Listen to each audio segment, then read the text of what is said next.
अपनी जिंदगी में, अपने काम में इस लाइन का पालन करते हैं। हमारी कोशिश होती है कि हम नफरत ना फैलाएं, हिंसा ना फैलाएं, मोहब्बत, भाईचारा फैलाएं। आप देखो, कांग्रेस पार्टी के किसी भी नेता का, कार्यकर्ता का चेहरा देखो, मुस्कुराता हुआ चेहरा दिखेगा आपको। धक्का लग जाता है, गिर जाता है, चोट लग जाती है, टांग टूट जाती है, तब भी आपको बड़ी सी मुस्कान दिखाई देगी। और बीजेपी का कार्यकर्ता होता है, उसको कुछ भी ना हो, वो ऐसे देखता है सबको घूर घूर के, खुश नहीं होता, मुस्कुराता नहीं है। उनके आप नेता देख लो, मोदी जी की फोटो देख लो, अमित शाह जी की फोटो देख लो, मोहन भगवत जी की फोटो देख लो, इंटरनेट पे देखो, गूगल सर्च करके अगर एक मुस्कुराती हुई फोटो दिख जाए मुझे भेज देना, मैं ढूंढ रहा हूं उसे।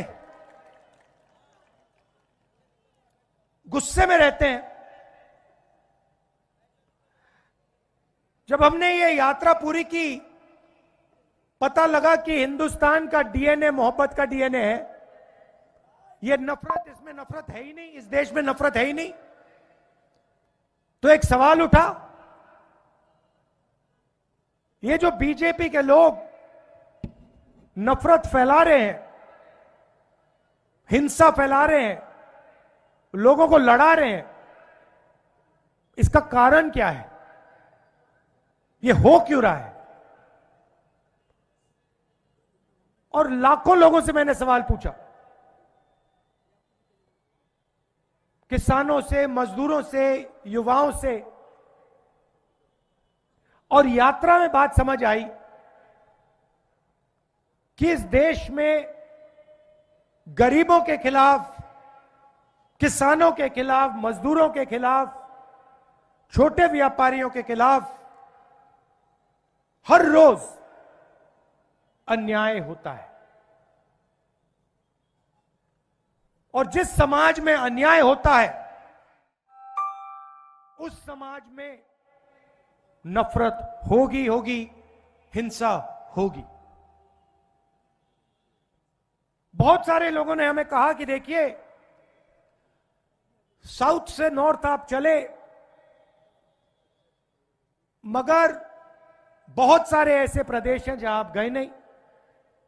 आप छत्तीसगढ़ नहीं आए, बंगाल नहीं गए, मणिपुर नहीं गए, वहां पे हिंसा हो रही है, बीजेपी ने प्रदेश को बांट दिया है, जला दिया, आप वहां तो आए नहीं।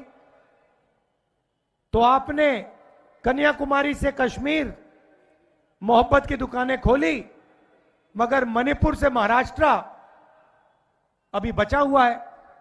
छत्तीसगढ़ के लोग आए, पिछली यात्रा में आपने कहा मुझे कि भैया छत्तीसगढ़ में भी यात्रा कीजिए, तो हमने दूसरी भारत जोड़ो यात्रा शुरू की, मणिपुर से शुरू की, क्योंकि मणिपुर को बीजेपी ने जला दिया, सिविल वॉर चल रही है वहां पे। आप में से कोई चाहे मणिपुर जाना चाहे, देखना चाहे, नहीं जा सकता, आग लगी हुई है, आज तक प्रधानमंत्री नहीं गए। तो मणिपुर से यात्रा शुरू हुई, नॉर्थ ईस्ट में से निकली, बंगाल गई, उड़ीसा, झारखंड, बिहार, अब छत्तीसगढ़। और पिछले कुछ दिनों से हम छत्तीसगढ़ से निकल रहे हैं, आदिवासी इलाके से निकल रहे हैं। रोज हम आपकी बात सुनते हैं, 6-7 घंटे। आज सुबह हमने किसानों से बात की, कल आदिवासियों से बात की, यहां पे जो अदानी जी आपकी जमीन छीन रहे हैं, जिनकी जमीन ली जा रही है, उनसे बातचीत की।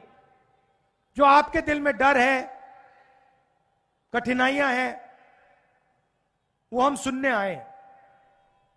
और शाम को 6-7 घंटे सुनने के बाद हम 15-20 मिनट जैसे आज भाषण कर रहे हैं वैसे आपको भाषण करके अपनी बात रख देते।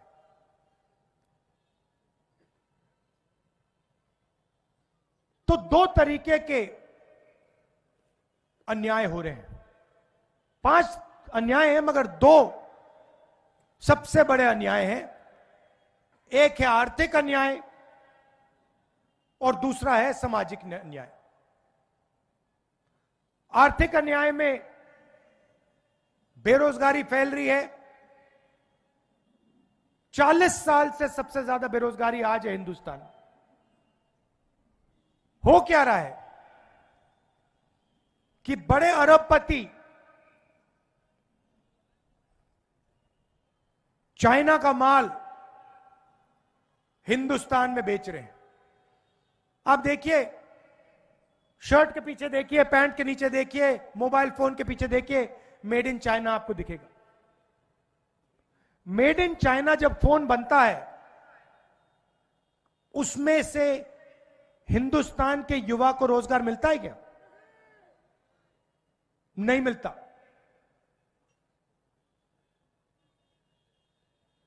छोटे व्यापारियों को नरेंद्र मोदी जी ने नोटबंदी और जीएसटी से खत्म कर दिया। रोजगार छोटे व्यापारी, स्मॉल और मीडियम बिजनेस वाले लोग देते हैं, जो छोटे कारखाने चलाते हैं, छोटी मैन्युफैक्चरिंग करते हैं, हैंडलूम का काम करते हैं, ये लोग रोजगार देते हैं। इन सब को नरेंद्र मोदी जी ने साफ कर दिया। 2 हथियार का प्रयोग किया, जीएसटी और नोटबंदी।